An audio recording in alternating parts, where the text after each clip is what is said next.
Esto es Pie de Nota, con Luis Chaparro.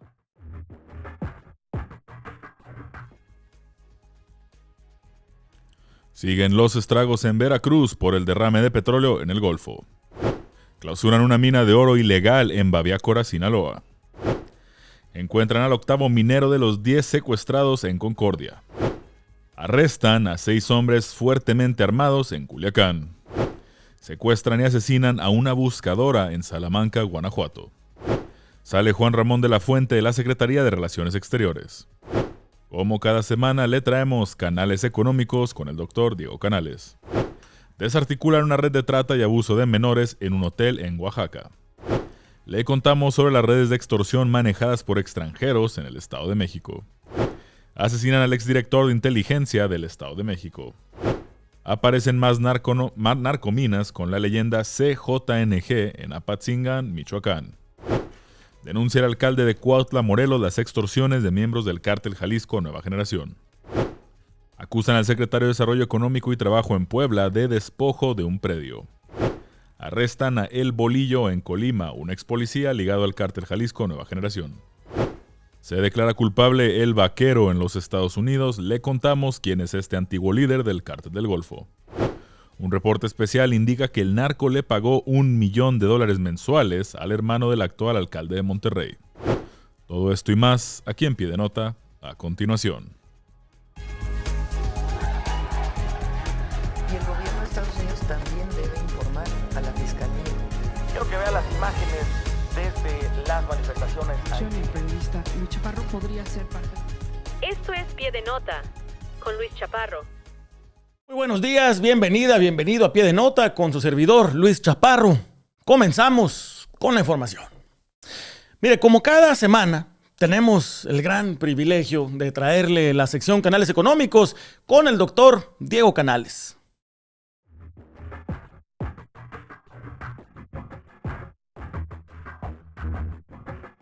Esto es Pie de Nota, con Luis Chaparro.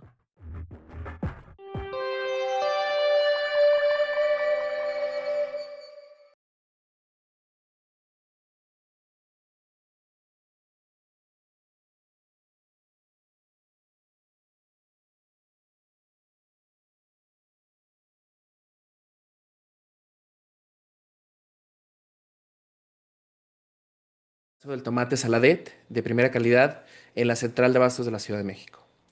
Esos son precios de mayoreo, lo que pagan los comerciantes al comprar antes de vendértelo a ti. Eso es lo que pasó en el primer trimestre del año. En enero costó 10 pesos con 52 centavos por kilo. En febrero, 15 con 76 centavos. Y en marzo, 24 con 65. Es decir, en 2 meses, el precio mayoreo del tomate en la central de abastos de la Ciudad de México subió 134%. Es decir, el precio subió más del doble. Y eso es solo en la central de abastos. El precio que paga el comerciante antes de subirle otro margen y vendértelo en el mercado, en la tienda o en el súper. Cuando llegas al punto de venta, el precio es todavía más alto.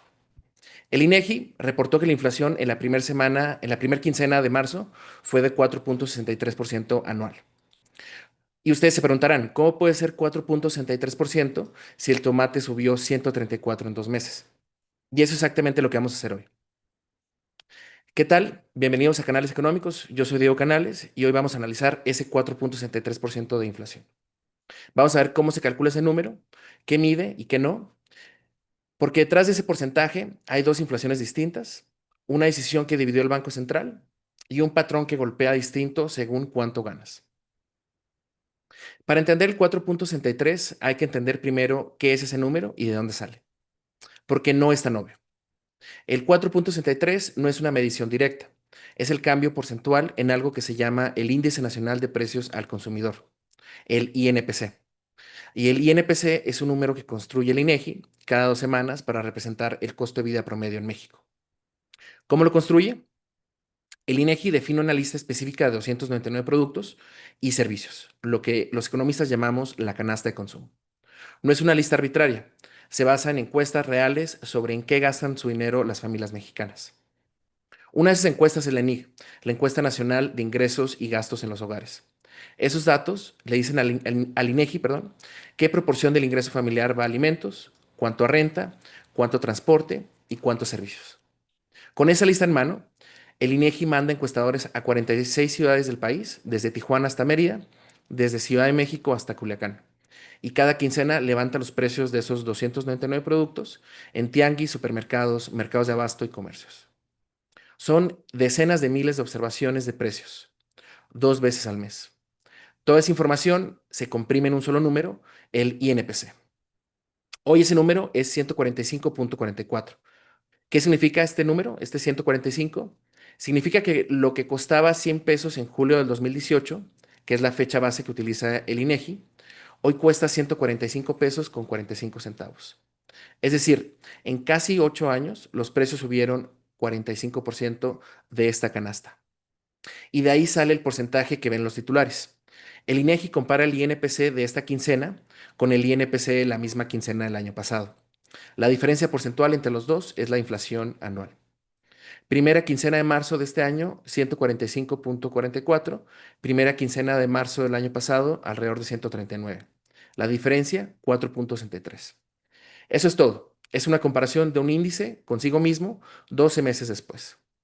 Pero aquí está la parte que los titulares rara vez explican: los pesos y las ponderaciones.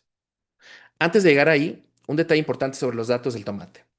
Los precios del SNIN que vimos al inicio son precios de mayoreo, lo que paga un comerciante al comprar en la central de abastos. El INEGI, en cambio, mide precios al consumidor final, lo que tú pagas en el supermercado, la tienda o en el mercado. Son puntos distintos de la misma cadena. Eso explica por qué el mayoreo puede subir 134% en 2 meses, mientras el INEGI reporta 32% para el tomate en solo 2 semanas. No se contradicen. El choque empieza en el mayoreo, se traslada con un pequeño rezago al menudeo y en el camino cada eslabón agrega su propio margen. Lo que el INEGI captura es la llegada final de ese shock al bolsillo del consumidor. No todos los 299 productos contribuyen de la misma forma al INPC. Cada uno tiene una ponderación, un peso proporcional a cuánto representa en el gasto de una familia mexicana promedio. Por ejemplo, la renta o el alquiler tiene un peso enorme. Lo que gastas en transporte también. Los alimentos procesados y los servicios son piezas grandes de la canasta. El tomate fresco, por contraste, tiene un peso muy pequeño.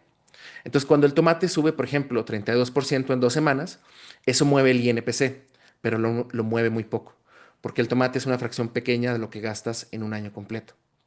Para que el tomate solo moviera la inflación de 4 a 5%, tendría que subir su precio significativamente. Y aquí es donde está la tensión. Ese 4.63% es real, pero es el promedio del gasto de una familia mexicana promedio, ponderado por lo que gasta esa familia promedio.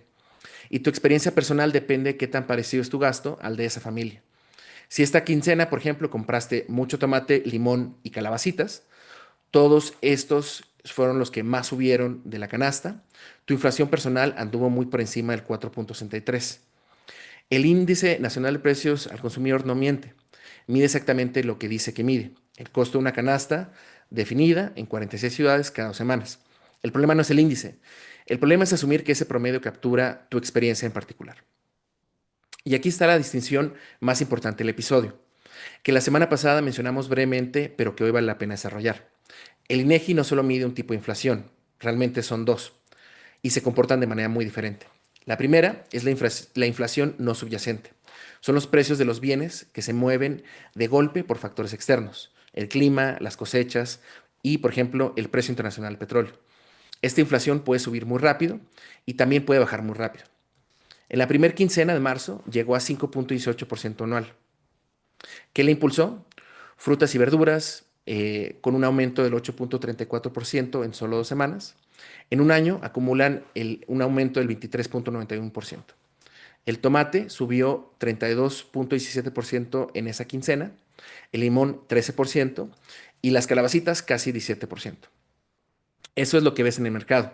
Eso es lo que siente tu cartera cuando haces el mandado. La segunda es la inflación subyacente. Son los precios de los bienes que cambian de manera gradual y persistente. Ropa, servicios, alimentos procesados, transporte urbano, etc. Esta inflación es más lenta, pero también es más difícil de revertir. No depende de si llovió o no en Sinaloa. Responde a cosas más profundas. Los salarios, los costos de producción y sobre todo lo que las empresas y los consumidores esperan que pase con los precios. En la primera quincena de marzo fue de 4.46% anual. Ahora, veamos esto. La subyacente es menor que la no subyacente, 4.46 versus 5.18.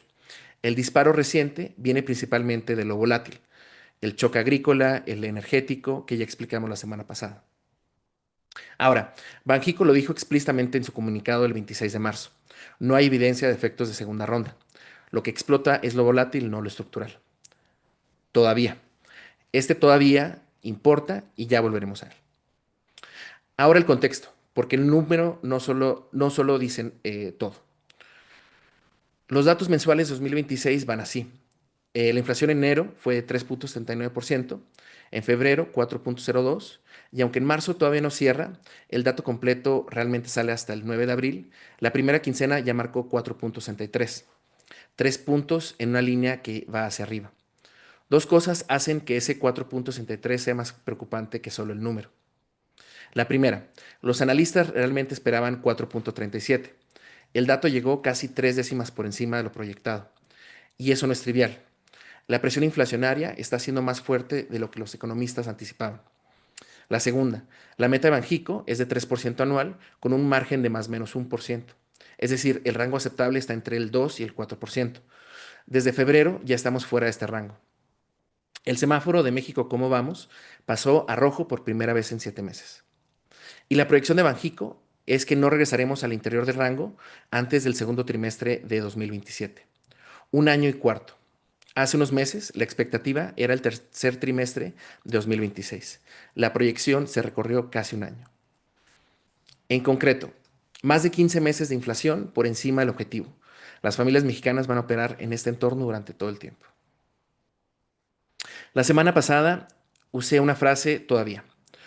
Todavía no hay efectos de segunda ronda. Esa palabra importa. Ahora vamos a explicarla. Los efectos de segunda ronda son el mecanismo por el cual una inflación que empieza en productos específicos como gasolina, tomate, fertilizantes, termina contagiando el resto de la economía. La cadena funciona así.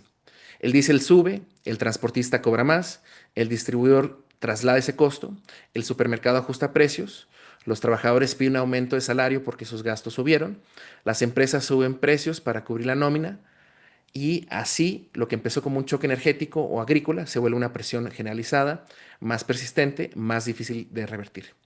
Cuando Banxico dice que no hay efectos de segunda ronda, está diciendo que la inflación subyacente no ha respondido al shock de la no subyacente, que los salarios, las rentas y los servicios todavía no se están moviendo en respuesta al tomate y la gasolina.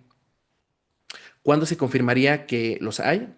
Cuando la subyacente empieza a subir de manera consistente. Hoy está en 4.46, ligeramente por debajo del 4.50 de febrero. Realmente no subió. Ese es el argumento de Banxico para decir todavía no. El riesgo es que ese todavía no dure. Si el crudo se mantiene caro, si el tipo de cambio se presiona, si las siembras del siguiente ciclo agrícola llegan con costos más altos y estos se trasladan otra vez al mercado, la inflación subyacente puede empezar a moverse. Y ahí la historia cambia. Hay una señal interesante de esta semana. El petróleo Brent tocó su pico en $118 el 31 de marzo, pero el 1 de abril bajó a 102, una caída del 13% en un día, posiblemente por señales de distensión en Medio Oriente. El tipo de cambio respondió. El dólar llegó a costar a 18 pesos con 10 centavos esta semana y bajó a 17.81. Si esa tendencia continúa, parte de la presión inflacionaria de marzo podría moderarse en abril.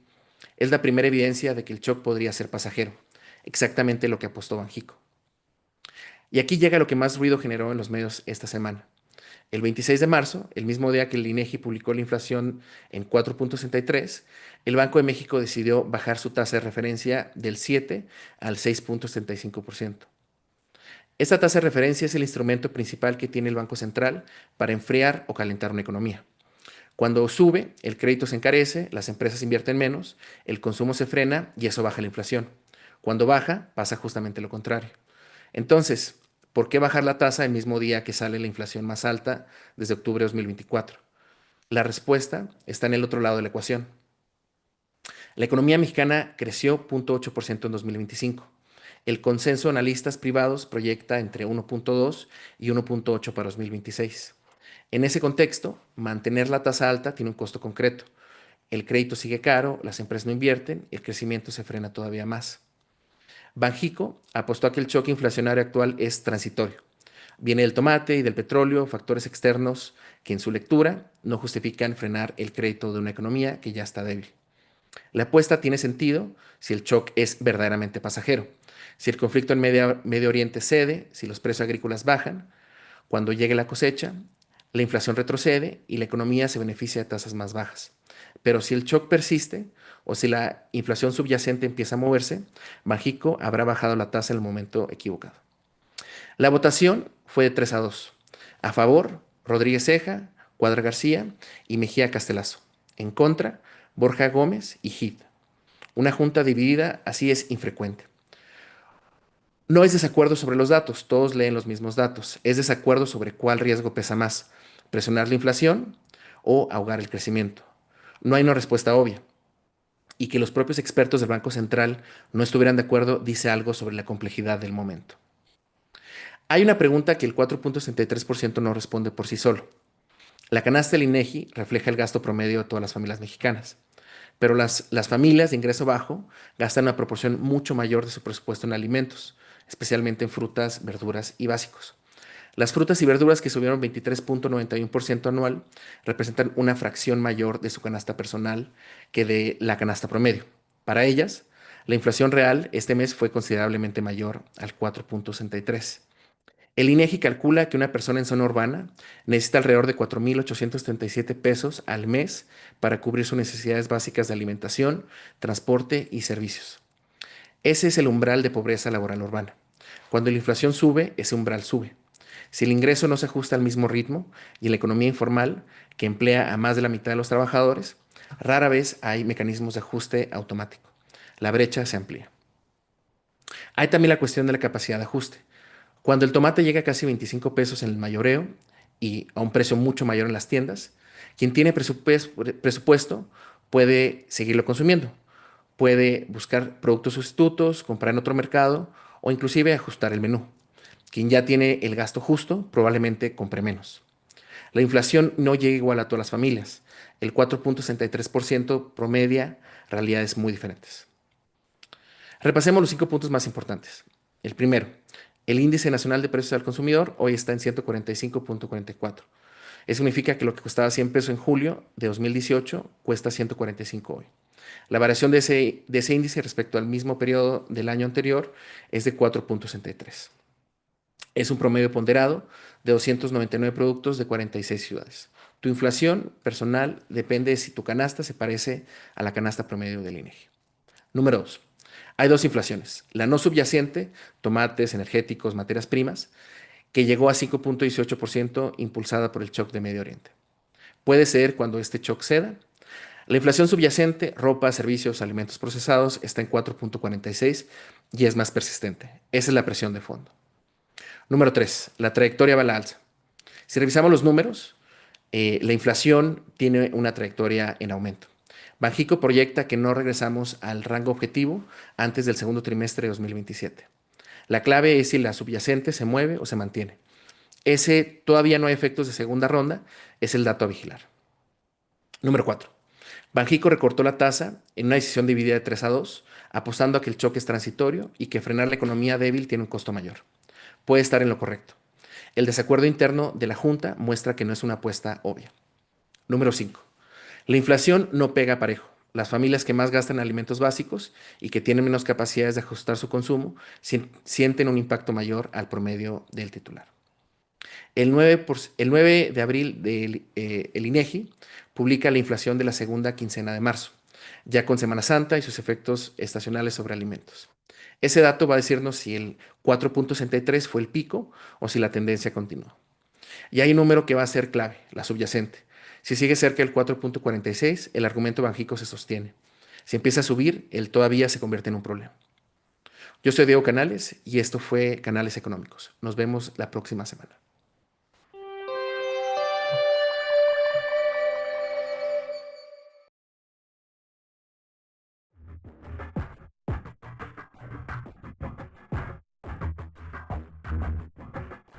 Esto es Pie de Nota.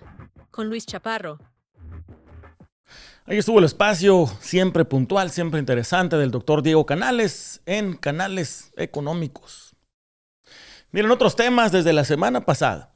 Le he venido contando en este espacio sobre el desastroso derrame de petróleo que está golpeando las costas del Golfo de México, particularmente a los estados de Tabasco y Veracruz. Si recuerda, desde el oficialismo han salido múltiples versiones que aseguran que el incidente no ha sido tan severo, que ya está controlado. En particular, nombraron a 3.700 familias pesqueras como las afectadas por este incidente. Pues el pasado 1 de abril, en entrevista con el periodista Odelino Macario, el presidente de la Federación de Sociedades Cooperativas Pesqueras y Acuícolas, Joaquín Madrigal, rechazó los números del gobierno. No solo eso, afirmó que la ayuda prometida posiblemente ni siquiera llegue a quien realmente lo necesita. Quiero que escuche lo que dijo Joaquín en ese respecto. Sí, mira, 15,000 pesos no resuelve el problema. Además, aquí habría que ver cuál es la situación conforme a qué la van a entregar. Es decir, si se van a ir por cooperativas, si se van a ir por federaciones, porque si pretenden utilizar, por ejemplo, el mismo padrón que utilizan para el pago de bien pesca que acaba de ocurrir recientemente, van a soltarle efectivamente a mucha gente que no tiene nada que ver porque son padrones alterados, son gente que se metieron desde hace 4 o 5 años y que no tiene nada que ver. El impacto realmente fuerte es en escama marina. Le digo, según el padrón oficial de escama marina, somos 6.500, 7,000 personas. Si se fuera nada más con la cuestión de los pescadores organizados, en este caso, hay gente que se va a quedar afuera, ¿no?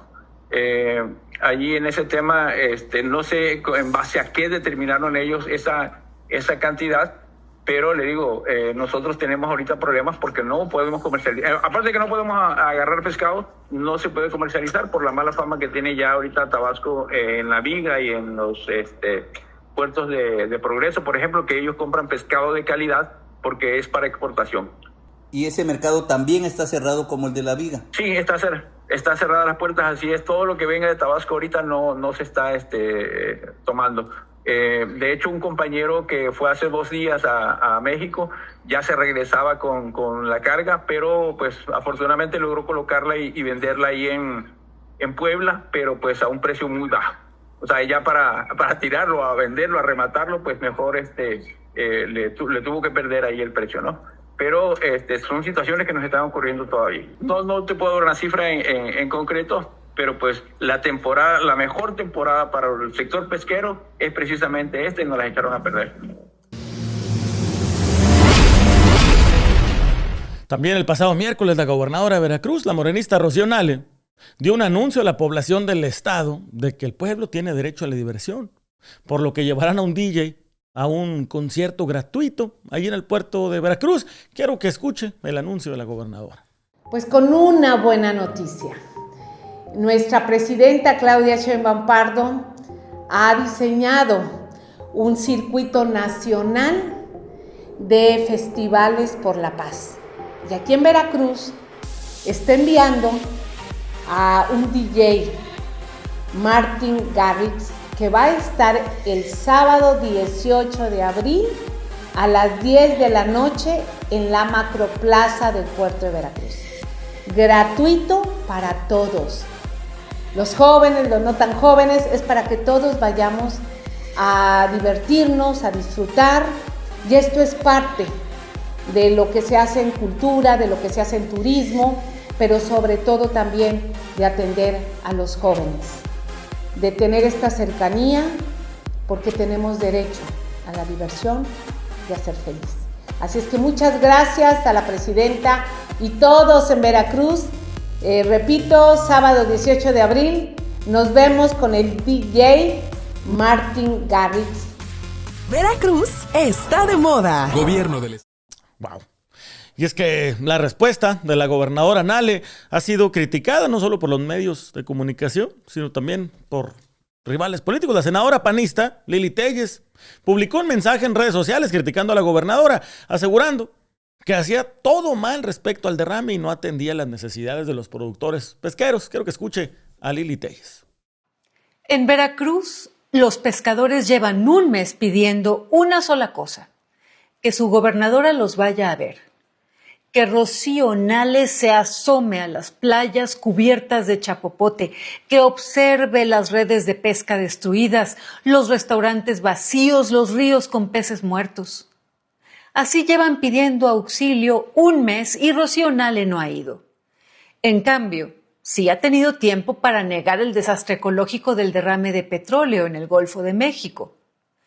Primero, negó que hubiera un derrame, dijo que solo había unas gotas de petróleo. Luego, negó que hubiera animales muertos, dijo que solo había visto una tortuga revolcada. La gobernadora de Veracruz minimiza el impacto ecológico mientras se documenta el envenenamiento de tortugas, delfines, manatíes, aves y peces. Mientras 630 kilómetros de la costa de Veracruz a Tamaulipas están contaminados, mientras el precio del pescado se desplomaba a la mitad porque nadie quiere comprar mariscos con chapopote. Después, Rocío Nale hizo lo único que sabe hacer: mentir y no asumir la responsabilidad de nada. Para colmo, la gobernadora canceló el seguro contra desastres de Veracruz. Lo sustituyó con una aseguradora de papel sin capital ni personal y el Estado quedó desprotegido. Por eso, cuando se inundó Poza Rica, los veracruzanos le reclamaron a gritos a Sheinbaum que Rocío Nale no los atendía.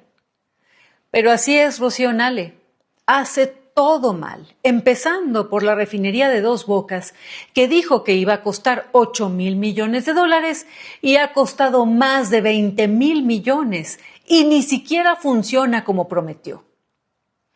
Es Rocío Nale, la típica morenista que, se hizo millonaria de la noche a la mañana y hasta le apareció una mansión con muelle privado que todavía no puede explicar. Es la gobernadora que enfureció no solo a Veracruz, sino a todo México cuando dijo que había muerto de un infarto la maestra Irma Hernández. En realidad, a la maestra la habían secuestrado, torturado y asesinado, y Rocío Nale, muy quitada de la pena, trató de minimizar el crimen atribuyéndolo a un infarto. Rocío Nale, más conocida como la señora de Zacatecas que como la gobernadora de Veracruz, es incapaz de reconocer la gravedad del derrame, pero muy capaz para despreciar a quienes lo sufren. Derecha la flecha.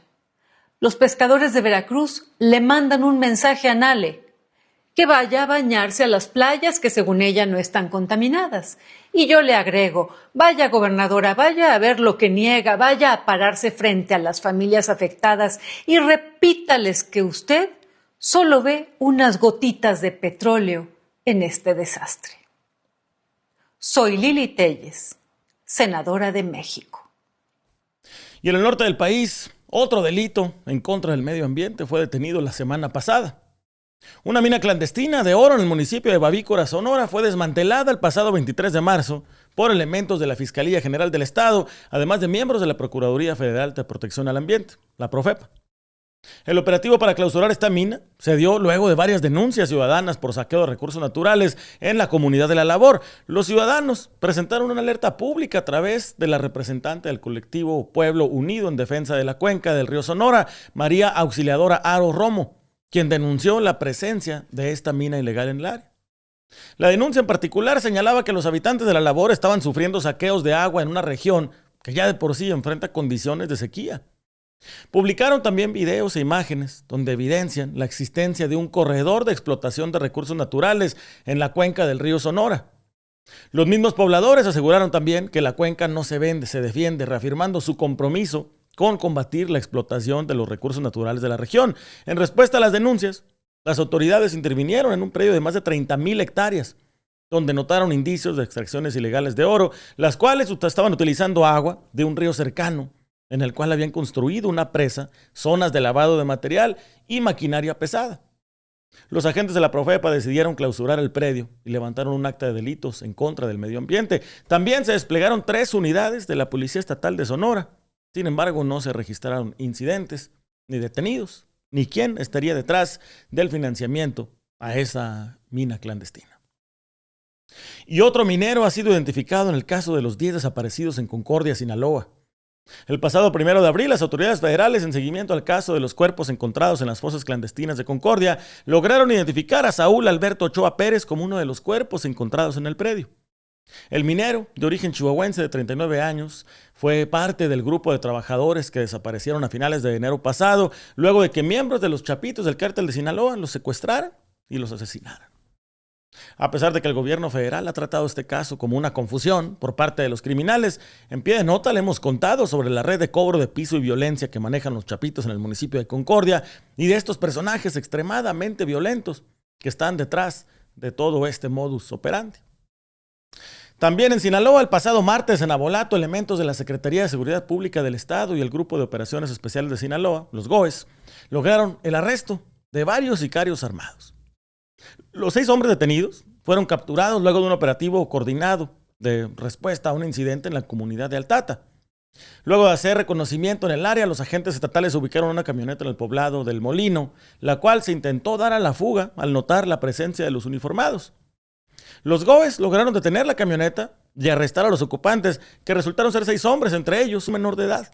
Todos armados con rifles AK-47, una carabina M4, un arma corta, 25 cargadores de arma larga, un cargador de arma corta, 665 cartuchos útiles, 5 chalecos tácticos, una cubeta con ponchallantas y la camioneta en la que estaban circulando, la cual tiene reporte de robo vigente en los Estados Unidos. Los detenidos y los artefactos quedaron a disposición del Ministerio Público. No se reportó a qué facción de los cárteles activos en Sinaloa pertenecían estos personajes. Mientras tanto, en Guanajuato, una integrante de un colectivo de búsqueda fue encontrada sin vida luego de haber sido secuestrada. Cecilia García Ramblas, del colectivo Salamanca Unidos, buscando desaparecidos, fue secuestrada el 14 de marzo de su casa en la comunidad de Valtierrilla por personas armadas.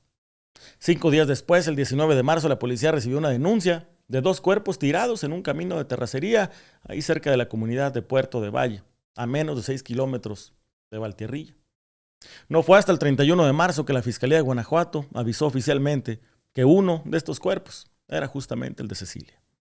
De acuerdo a la asociación, artículo 19, Cecilia había estado activa en el colectivo de búsqueda desde el 2021, cuando su hermano Miguel Ángel García Ramblas desapareció también en Valtierrilla.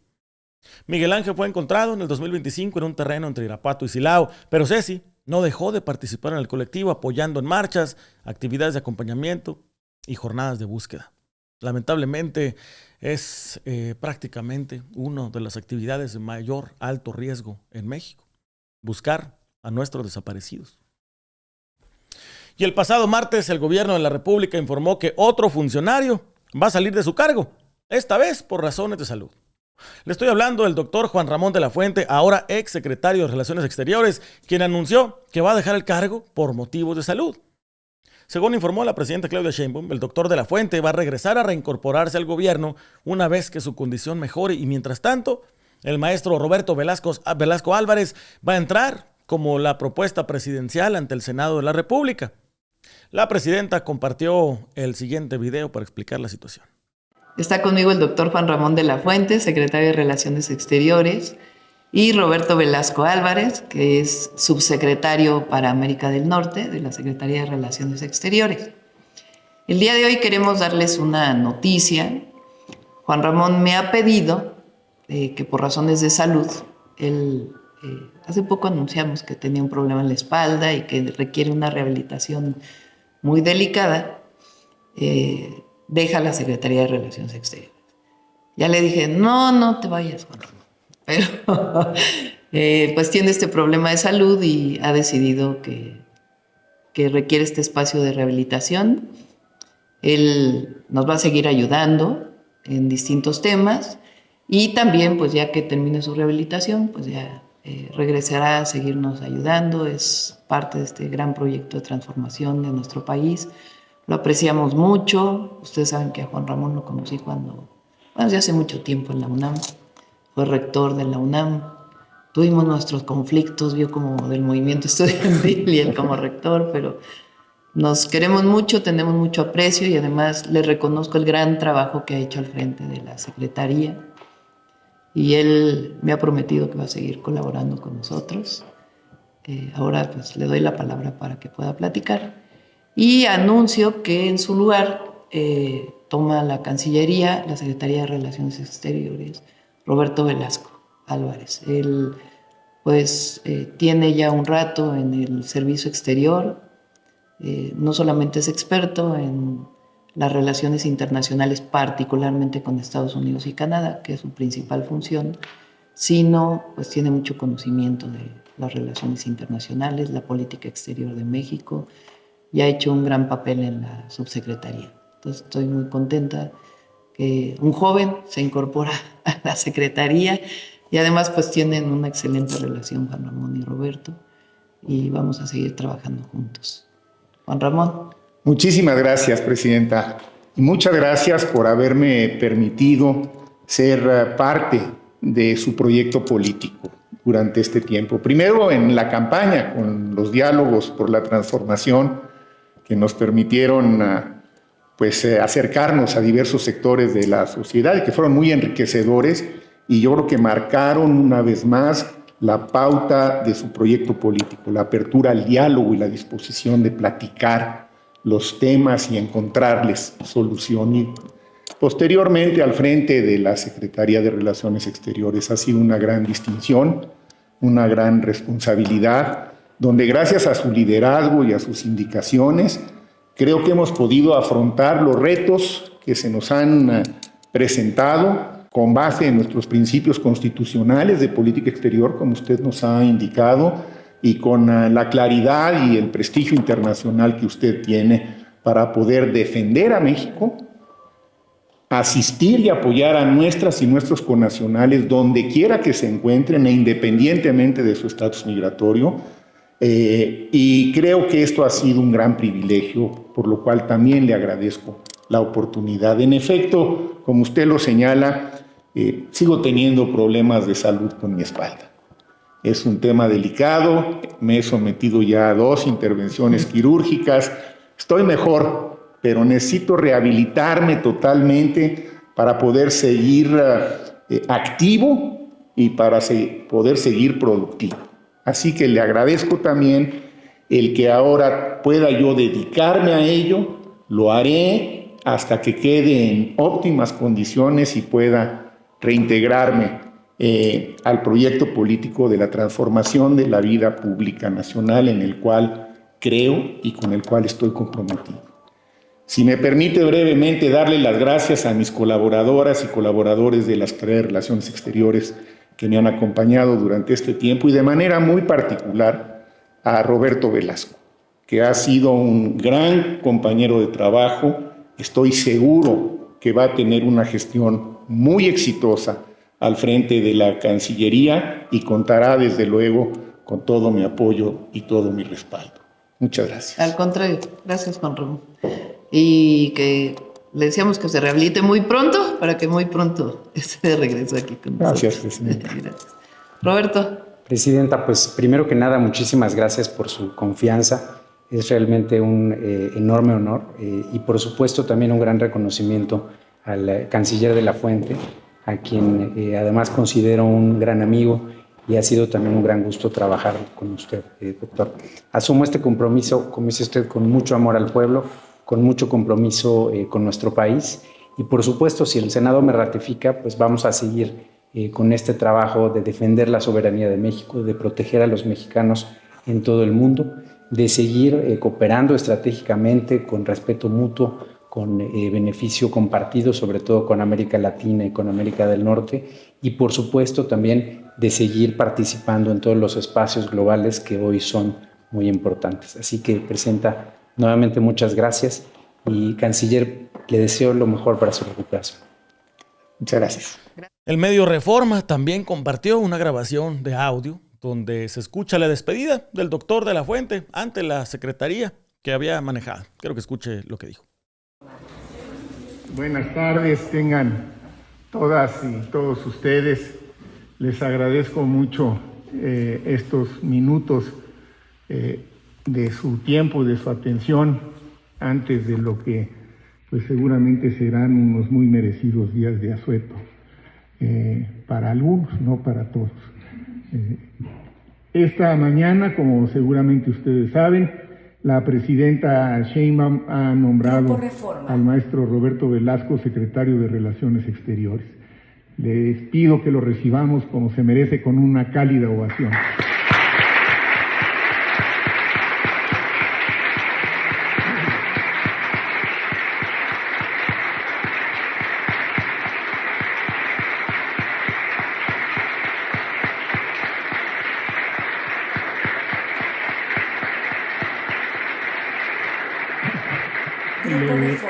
Le solicité a la presidenta Sheinbaum que me permitiera retirarme a atender mi problema de salud, que no ha quedado del todo resuelto. Como ustedes saben, es un problema de mi columna que lleva ya algún tiempo, que ya me ha tenido que operar un par de ocasiones.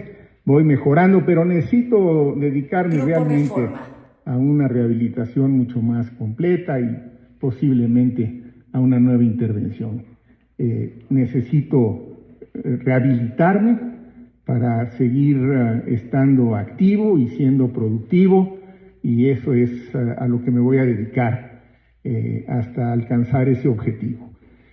Pero me da mucho gusto, de verdad, que mi amigo, un colaborador que lo ha sido muy cercano, y un hombre al que todos y todas ustedes conocen, el maestro Velasco, se haga a partir del día de hoy de la titularidad de la Cancillería mexicana.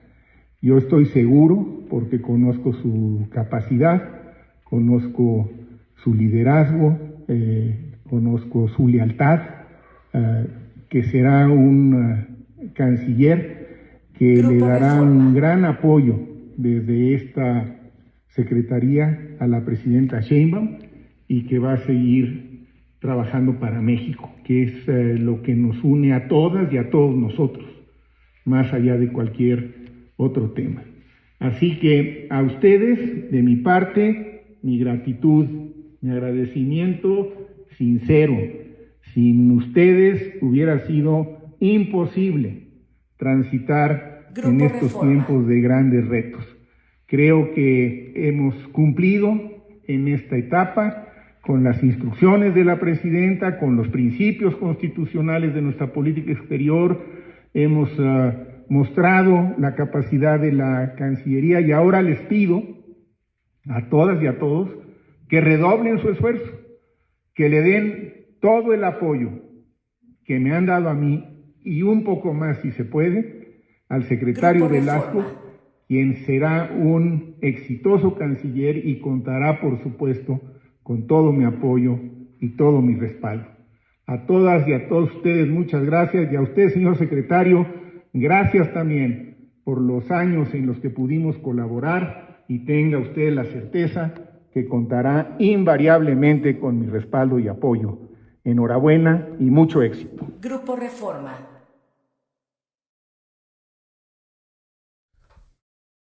Y en la capital de Oaxaca, elementos militares y estatales catearon un hotel como golpe contra una red de trata y creación de contenido sexual de menores. Según informó la Fiscalía General de Oaxaca, más de 50 elementos intervinieron en un hotel donde se encontraron indicios de una red de pederastas y tratantes de personas. El Hotel Madero fue cateado luego de una denuncia en plataformas digitales por el colectivo DLR de entrada de menores de edad a este hotel. Además de este mismo colectivo, ya había denunciado desde 2025 la existencia de grupos en Telegram donde usuarios compartían material de menores de edad. Las investigaciones apuntan a que este no sería el único hotel que es usado para este propósito, ya que existen más de estos negocios alrededor del mercado de abastos de la capital, una de las zonas más inseguras de la ciudad, los cuales dejan entrar a adultos acompañados de menores de edad sin control o revisión de identificaciones. El colectivo DLR usó perfiles falsos donde fingieron ser adolescentes para atraer a los miembros de esta red de pederastía, los cuales estaban utilizando el Hotel Madero y otros hoteles similares cerca de la central de abastos como área segura para cometer sus delitos. Incluso vecinos de la zona confirmaron las sospechas de los miembros del colectivo, reportando que veían entrar hombres al hotel acompañados de mujeres mucho más menores que ellos. Sin embargo, el fiscal de Oaxaca aseguró que solo hay una investigación abierta, no una denuncia formal ni nada por el estilo, porque, desde luego, no ha habido detenidos. Y en el Estado de México se llevó a cabo la operación Desconexión desde julio del 2025 a marzo de este año para tumbar múltiples bandas dedicadas a la extorsión, fraude y narcomenudeo. Según reportaron las autoridades, en este operativo se han asegurado 192 inmuebles y arrestado a 102 personas vinculadas a esquemas criminales. De los edificios asegurados, al menos 67 eran utilizados como call centers para extorsiones y prácticas de préstamos gota a gota. De los 102 detenidos, 25 eran mexicanos y el resto extranjeros, aunque no se desglosó las nacionalidades de las que eran esas personas. Además, desde que empezó este operativo anti-extorsión remota, se reportaron al menos 1,084 denuncias únicamente en el Estado de México por extorsión proveniente de estos call centers. Estos mismos centros también eran utilizados para ofrecer productos falsos, estafar gente haciéndose pasar por bancos y exigir dinero de manera violenta, usando violencia psicológica y coacción en contra de sus víctimas. El esquema tenía un grado de complejidad elevado, ya que utilizaban hasta páginas web bancarias clonadas y guiones para dirigir y manipular a sus víctimas sobre movimientos bancarios falsos con el propósito de sacarles dinero o los datos confidenciales de sus cuentas. Derivado de los operativos, se aseguraron 67 servidores informáticos, 2,800 equipos de cómputo, 265 laptops, 353 discos duros, 277 CPUs, 400 celulares, más de 3,000 chips de celular, 80 tokens de banca en línea, 11 terminales para tarjeta bancaria, 5 armas de fuego, múltiples dosis de drogas y básculas grameras. Se aseguraron también grandes cantidades de documentos como listados de información personal, recibos, comprobantes de domicilio, CURP, copias del INE, currículums, información de clientes de tiendas y hasta los guiones que los extorsionadores estaban utilizando para enganchar y perjudicar a sus víctimas. Y mire, lamentablemente, también en el Estado de México se reportó el asesinato de un exfuncionario estatal. El pasado 31 de marzo se encontró sin vida a Ángel Rodolfo Uribe González, exdirector general de inteligencia de la Secretaría de Seguridad del Estado de México. El exfuncionario fue encontrado en la avenida Revolución de San Diego de los Padres, ahí al norte de Toluca. Los vecinos que lo encontraron reportaron que se le notaba un disparo en la cabeza. Según reportó Infobae México, Ángel Rodolfo Uribe operó desde el 2008 hasta el 2022 en el ámbito público, primero en el Instituto Nacional de Migración y luego entrando a la Secretaría de Seguridad Ciudadana del Estado de México. Hasta ahora no se han reportado detenidos ni sospechosos en este delito, que aún sigue bajo investigación. Y en Michoacán, las autoridades continúan desmantelando narcominas. Según reportaron esta semana elementos de la Guardia Civil del Estado, encontraron un camino rural minado en el poblado de Las Anonas, parte del municipio de Apatzingán. Este poblado y áreas colindantes se ha vuelto problemático para las autoridades debido a que sigue estando en disputa por miembros del crimen organizado. Las minas desenterradas eran idénticas a las utilizadas por miembros del Ejército Mexicano y la SCPC, además de que estaban etiquetadas con las siglas CJNG.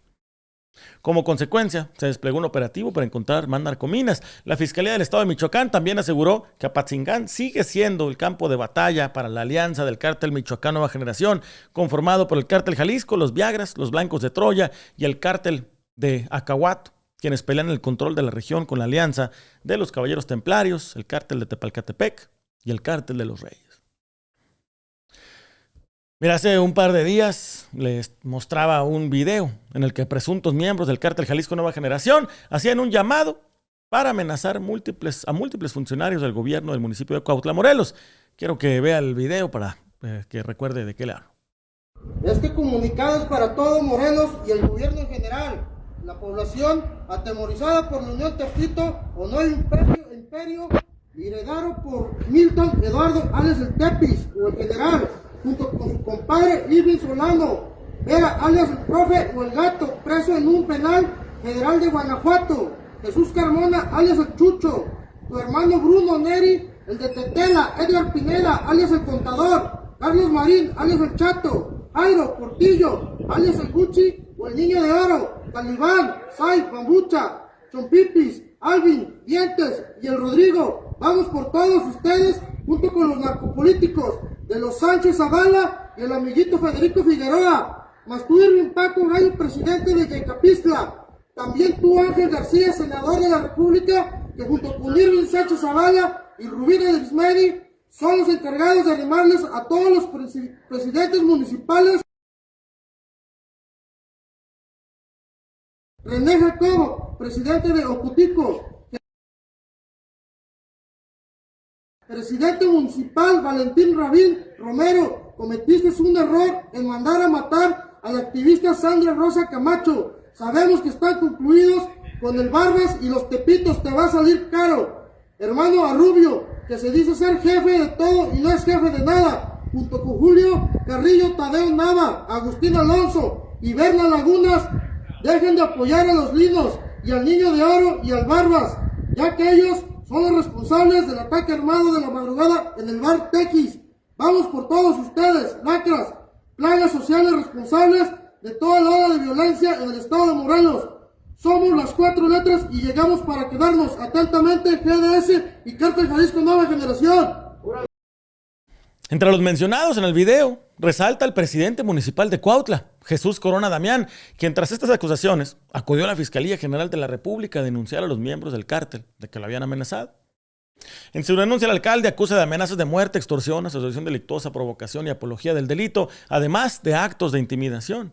Quiero que escuche lo que dijo el alcalde respecto a este incidente. Mire, yo no voy a aceptar que me estén involucrando. Yo he demostrado trabajo con los únicos que tengo compromiso con los cuautlenses. Soy el municipio que metió más de 5 arcos de seguridad, el que invirtió en seguridad.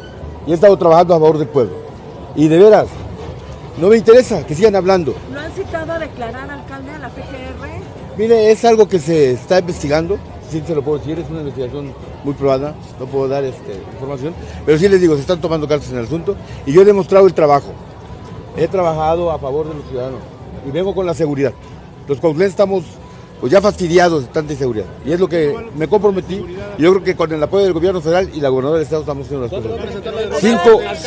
Permítanme tantito, 5 arcos de seguridad que me los están terminando. Vayan allá a mi municipio, 200 cámaras funcionando, en coordinación con con C5. Entonces estamos trabajando a favor de los cuautlenses. ¿Por qué permito? Así como ustedes que quieren saber cosas, es lo mismo. También ustedes trabajan de esto, presionan al ciudadano que está trabajando al favor del pueblo y luego hablan cosas que no son. Y sí se los digo, hay varios que trabajan bien, informan bien a los ciudadanos, pero hay personas que también, porque no les damos, los empiezan a atacar. Hay que trabajar a favor del pueblo, y es lo que estoy haciendo. Y si a alguno de esos lastimo, es su problema. Sigo trabajando a favor de Cuautla, tuve que arriesgar mucho, y ustedes saben todo lo que se ha arriesgado, todo lo que sufrió. Y sigo trabajando a favor del pueblo. Muchas gracias.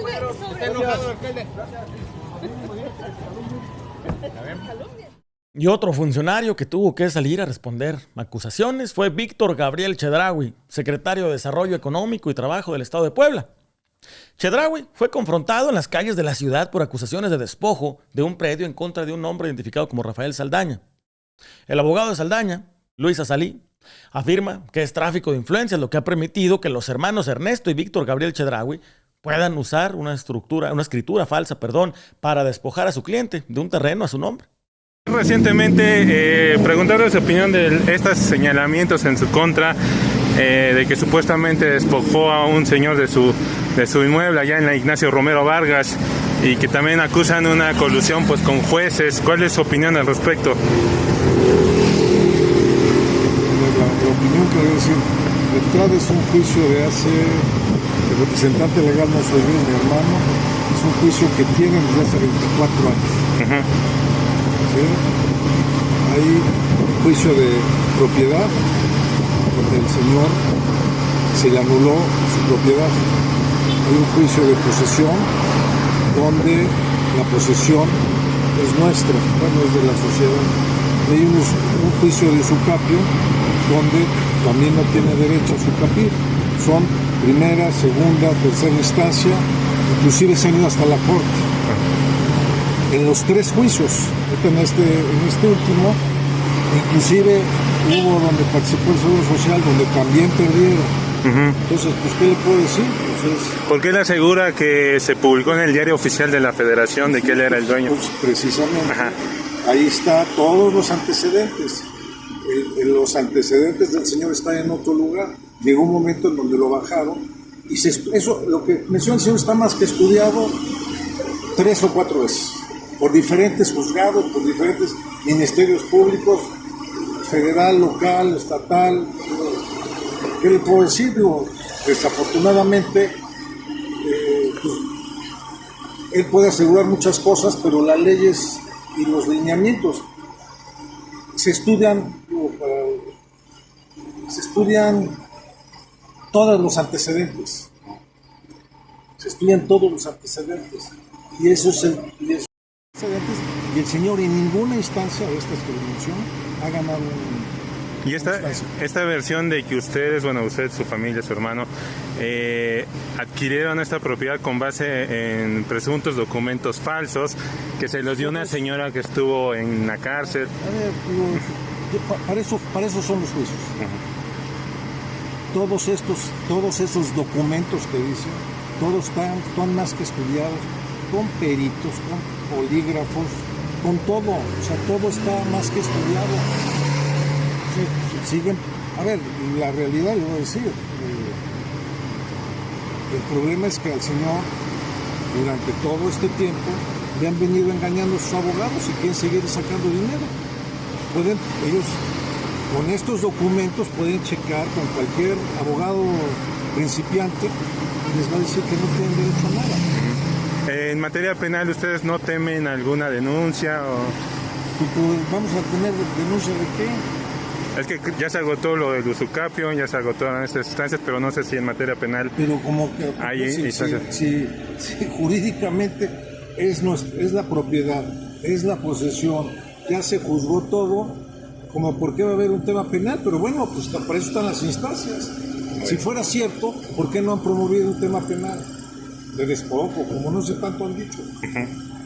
Muy bien. En Colima, un ex policía fue arrestado. Para sorpresa de usted, ¿por qué cree? Nexos al cártel Jalisco Nueva Generación y sospechas de ser un generador de violencia en la entidad. Le estoy hablando de Héctor Manuel N., alias El Bolillo, un hombre de 49 años de edad que anteriormente operó para la Policía Estatal hasta su renuncia en el 2014, luego de la cual se presume empezó a trabajar para el cártel. Además, El Bolillo ya tiene múltiples acusaciones en su contra por diversos delitos, los cuales no fueron especificados. Sí se dijo que ha sido detenido ya en repetidas ocasiones. Al Bolillo se le detuvo el pasado 31 de marzo en Manzanillo, con una orden de aprehensión vigente por un ataque armado ocurrido en el 2025, cuando abrió fuego en contra de otro hombre en el Valle de las Garzas, allá en el mismo municipio. Luego de su arresto, también se le incautaron 3 paquetes, aunque no se especificó el contenido de los mismos. Y en Estados Unidos, un hombre identificado como el segundo al mando del Cártel del Golfo se declaró culpable esta semana. Le estoy hablando de Evaristo Cruz Sánchez, alias El Vaquero. Se declaró culpable ante las autoridades de los Estados Unidos, quienes lo acusan de 9 cargos, entre ellos posesión con intención de distribuir metanfetamina, cocaína y fentanilo. El Vaquero en su tiempo tenía una recompensa de hasta $2 millones por información que llevara a su captura en el estado de Tamaulipas, debido a su estatus como objetivo prioritario para las fuerzas del orden de aquel estado. Las investigaciones lo ubican como el controlador de una parte importante de la frontera entre México y Estados Unidos, y solo debajo de José Alfredo Cárdenas Martínez, el contador, en la estructura de poder del Cártel del Golfo. En 2020, uno de sus colaboradores fue detenido y en el 2021, el Vaquero fue arrestado en Nuevo León por elementos militares y de la Guardia Nacional. Al momento de su detención, el medio Ovación nos reportó que le incautaron 72 vehículos, 4 inmuebles, 8 tractocamiones y 18 caballos finos. Fue entregado a los Estados Unidos en febrero del 2025 como parte de la entrega de narcos al país vecino. Luego de declararse culpable, Evaristo Cruz ahora podría pasar hasta 10 años tras las rejas. No se sabrá de su sentencia hasta el siguiente 7 de julio. Mire, y en notas importantes, el día de ayer se publicó un reportaje especial en el medio La Saga con Adela Micha, el cual, junto con los periodistas Ignacio Gómez Villaseñor, Dani Ibáñez y Miguel Mesa, de Defensores ACE, revelamos en exclusiva la colaboración del hermano del actual alcalde de Monterrey con elementos del crimen organizado, recibiendo pagos multimillonarios. Quiero que vea de qué se trata este reportaje. la narconómina de los Zetas que estaba a su servicio en el 2009, pues sigue ahora controlando la seguridad de Nuevo León. Además, La Fuente no solo tiene, digamos, un nivel de jerarquía dentro de la agencia, sino que además tiene el suficiente tiempo para conocer el contexto de estos cables. También fabricando culpables, y ahí es importante las prácticas de tortura sistemática por parte de la Procuraduría de Nuevo León. La Comisión Estatal de Derechos Humanos documentó al menos 240 casos de personas que fueron torturadas. Me quemaron los testículos, me los patearon con toques eléctricos. Me quemaron los testículos, me los patearon y me dejaron un testículo totalmente grande, el cual aventaba sangre. Porque dicen, tú tienes la culpa porque le has seguido. Mientras el país se escandaliza con las propinas de las narconóminas del cártel Jalisco Nueva Generación, un expediente oculto durante años revela una escala de corrupción distinta. No hablamos de pesos, sino de depósitos sistemáticos de prácticamente $1 millón mensuales a la cuenta en Islas Caimán de un familiar de un importante político mexicano.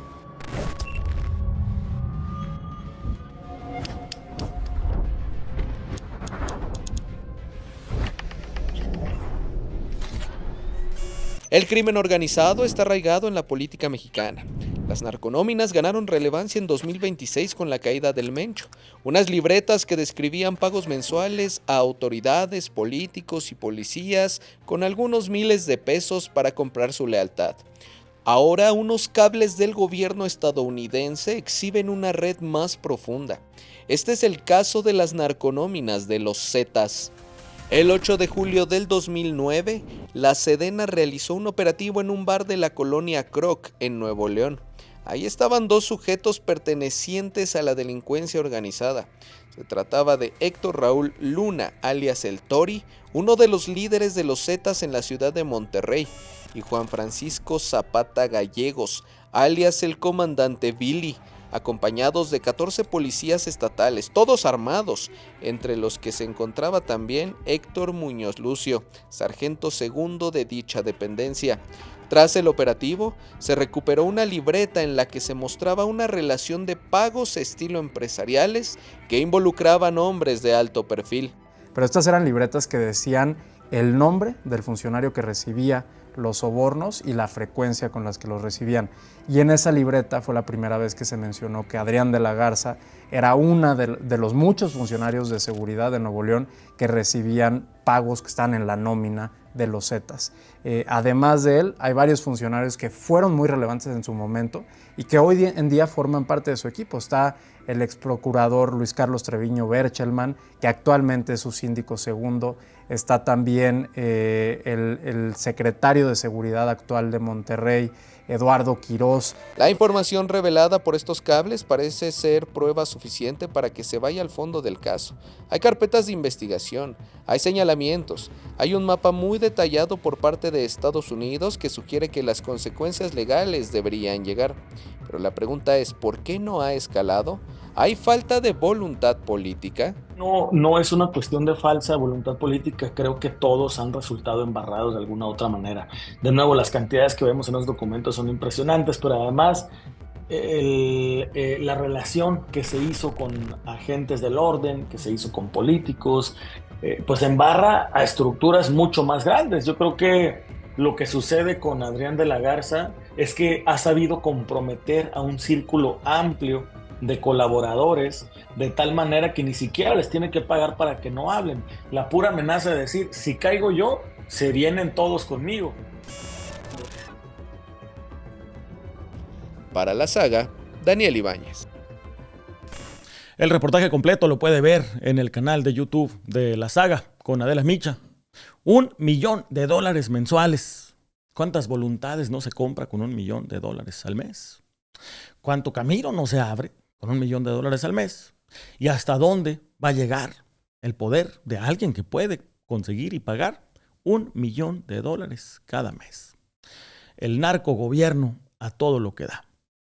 En fin, mire, vamos a dejar hasta aquí este espacio informativo. Le quiero agradecer desde luego conectarse hoy, viernes 3 de abril, una semana, la primera semana de abril, de lunes a viernes. Le hemos llevado mucha información, le hemos llevado entrevistas, le hemos llevado exclusivas. Ayúdenme, por favor, con un me gusta, con un like, una manita arriba y compartiendo este espacio y también lo que le tenemos siempre en redes sociales a manera de clips y videos más cortos para su consumo más práctico. Recuerde también, mañana sábado, como todos los sábados, le tenemos aquí en nuestro canal de Pie de Nota un reportaje especial de Pie de Nota.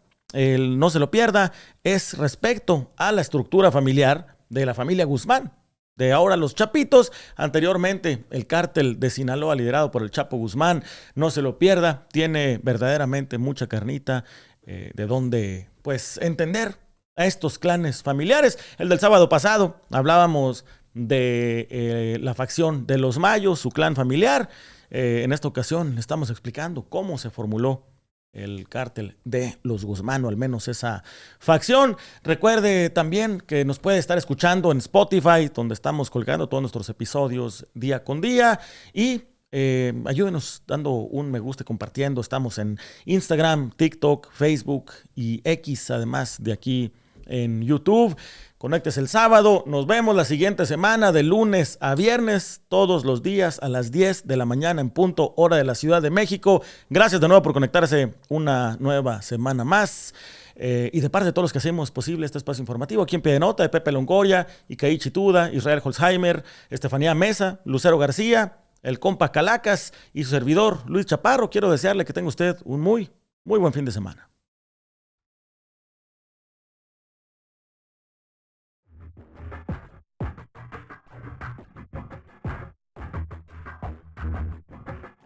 Esto es Pie de Nota con Luis Chaparro.